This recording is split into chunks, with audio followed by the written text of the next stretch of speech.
Peace. By now, y'all know who this is and y'all know where you at. If you don't, this is Brother Psych. And welcome to another episode of Strategies of Manhood, the place where you come to get informed, elevated, and positioned to exercise the highest level of masculinity possible.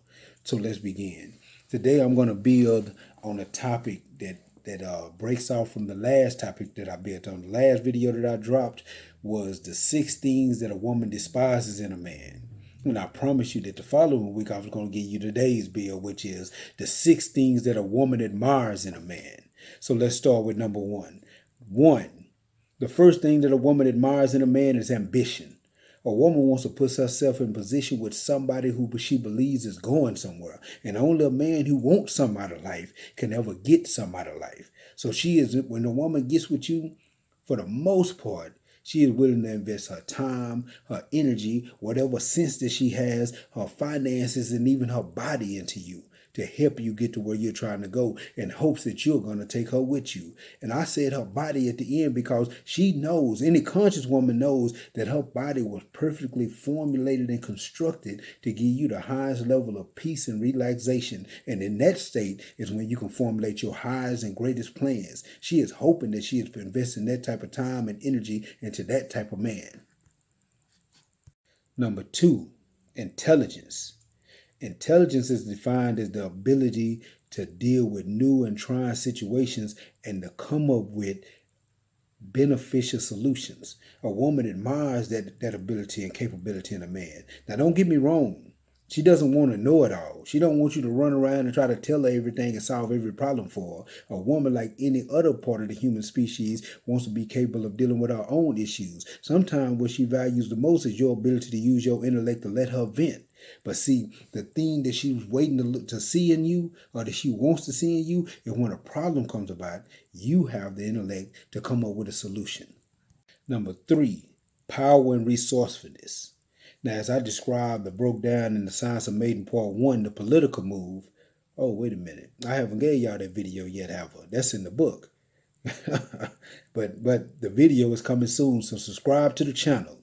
Like every video, hit the bell icon so that you can get notified every time I drop a new video. And I guarantee you're going to love that political move, that Science of Mating Part 1, the political move, and the Science of Mating Part 2. You're going to love those videos. But anyway, to get back to the point, as I described in the chapter in my book, Science of Mating Part 1, the political move, a woman is attracted to the man that she sees strength in. Now, this is something that goes back to how our psyche was first developed when human beings were first evolved on the planet. Before, you got to keep in mind that when we first evolved, there was no such thing as militaries, as police departments. We didn't have cities and civilization like we have right now.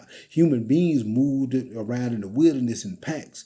And therefore, the men's job, because the man is physically stronger, was to protect and defend his particular tribe. If the woman had aligned herself with weak men, then stronger men from other tribes could come in, kill the men, take the women, enslave the children. This is the type of situation that human species evolved out of. Now we live in a completely modern day society. You don't even need to have the ability to defend yourself physically. You could pick up the phone and call the police and ask somebody else to do it for you. But the development, the human development of the human psyche is still the same. A woman admires power and strength in a man. And even in today's time, power is not always defined as physical strength.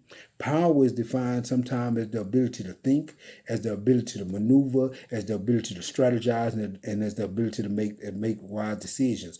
Power is the only thing that you could utilize to defend your freedom. So power and resourcefulness is a thing that women admire in men. Number 4 is attentiveness. A woman's biological need is to garner attention. Her social need is to be loved and accepted. We must realize that the human psyche was developed 1,000,000 or so years before modern day society. In that time frame, a woman needed to be able to attract the attention of the men in her tribe. If a woman could not garner this attention, she was left without a mate. If she was not wanted, and if no one loved her, a woman was left to brave the wilderness alone. This is a very fearful proposition to be left in. While modern day society has removed many of these difficulties for women, the mind state still remains. A woman needs her man to reinforce her desirability and attractiveness by the attention that he gives to her. This is why a woman will wear shoes that hurt her feet, paint her face, chemically damage her hair, and wear clothing that serve absolutely no practical purposes whatsoever. She is attempting to fulfill her biological need for attention. The intelligent man understands this and knows how to give a woman the kind of attention that she desires and craves for, making her feel that there is nowhere else that you would rather be. This involves listening to her, holding her, going out with her, and sometimes just staying in with her. But it also applies to the sex act as well. See, sometimes you got to make sure that you're not just in there banging her out. Sometimes she needs you to get in there and just pay attention and to show her that extra little loving. Sometimes those are the things that a woman loves. A woman loves a man that knows how to pay attention. Number 5 is confidence. A woman loves a man with confidence.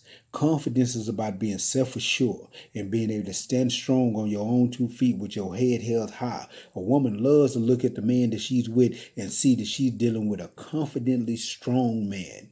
Number 6 is courage. Courage is about being brave, even in the presence of fear. A woman wants to know that she's dealing with a man that's brave enough to stand up for what he believes in and that he has the strength, conviction, and ability to protect and defend her. So the general conclusion is this. A strong, confident, and stable woman wants a strong, confident, and stable man. A woman's ideal of a strong man is one who can make her feel like a queen. Now, for an intelligent man, you got to ask yourself this question. In order to make her feel like a queen, you got to know what a queen is. So what is a queen? A queen is a female monarch. She is the equivalent of a king. Now notice the words that I said, and I love wordplay. I did not say the equal of a king. I said the equivalent. These words have a deep meaning to them. An equal is taking 2 circles, the exact same size with the exact same structure. Those are equals. But if you take a triangle and a circle, you have equivalents because they're both shapes. They both have quantities, but their quantities are not equal. They're equivalent. And that's the same thing with a man and a woman. A man and a woman were never meant to be equal because there are some things and positions and roles that a man is supposed to dominate in. And a woman shouldn't even try to be his equal in. And there are some roles, positions that a woman is supposed to dominate in, and a man has no business trying to be her equal in. But they're equivalent. And by being equivalent, they're able to match each other and balance each other out. But anyway, back to what a queen is. See, the number one representation, a symbolic representation of a king and a queen is a crown. Now, let me tell you what a crown is. It really represents. For a king, both of them, the king and the queen, the crown is usually round. The king's crown, if you look at some of them old ancient movies, is usually gold. The queen's crown is usually silver. The crowns usually have points at the top. For the king, the reason for this is because his crown represents the sun. That's why it's round. That's why it's gold, the color of the sun. The points on the top of the crown represents the rays of the sun. And the jewels in the crown represents a king's knowledge. Now let's go to the queen herself. Her crown is silver because she is not supposed to be the sun. She is the moon. See, her crown is silver because it's the color of the moon. And she represents the same ability that the moon has. The moon doesn't have its own light, but it reflects the light of the sun to let you know, even when you don't see the sun, that the sun is still there. And that's what a queen is supposed to do. Even when you don't see the king and her behavior and her conduct and the whole way that she presents herself, you know that she has complete reverence and respect for the man that she's dealing with, and she reflects his light. Everything that he shined on her, she's able to shine up on the entire world. She's able to shine up on her children. The moon also plays a pivotal role with the planet Earth because it helps to give the Earth its stability, its gravity, and it has its complete effects on the tides of the planet. And that's what a woman is supposed to do for the family. Her job is to get stability and gravity to the family itself. And if you notice, whenever you're dealing with a real strong woman, not these super masculine women, but a real strong woman, she's able to ground her family, her man, her children, and everything that rotates around her. But and for an intelligent man, if you can follow these 6 principles day in and day out, you will have no problem being the perfect man for a woman. Peace. Stay tuned to the Strategies of Manhood. I'm going to drop you a video every week. Every Monday, I'm dropping you a Strategies of Manhood video. Like the video, subscribe to the channel, share the content, help the channel grow. I'm going to constantly try to give y'all something beneficial and never artificial.